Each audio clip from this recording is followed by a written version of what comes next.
தேமுதிகவை பயன்படுத்திவிட்டு புறம் தள்ளுபவர்கள் மத்தியில் 2026 என்பது நிச்சயம் நிரூபிக்கப்பட வேண்டிய நேரம் என பிரேமலதா விஜயகாந்த் கருத்து தெரிவித்துள்ளார். உள்ளம் தேடி இல்லம் நாடி பிரச்சார பயணத்தின் ஒரு பகுதியாக பழனிக்கு வருகை தந்த அவர் தமிழகத்தின் டாப் 10 மாநாடு என கூகுளில் தேடினால் மதுரையில் கேப்டன் நடத்திய தேமுதிக மாநாடு தான் வரும் எனவும், அதேபோல முதல் 5 இடங்களும் தேமுதிக மாநாடு தான் எனவும் கிடைப்பதாக பெருமிதம் கூறினார்.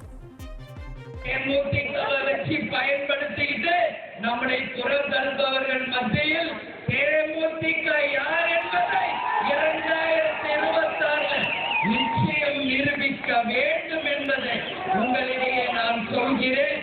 நிச்சயம் உங்ககிட்ட சொல்ற முருகன் சாட்சியா, இந்த முறை நம்ம கூட்டணி எங்கு அங்க வகிக்கிறோ அந்த கூட்டணி தான் மகத்தான வெற்றி பெறும் ஆட்சியாக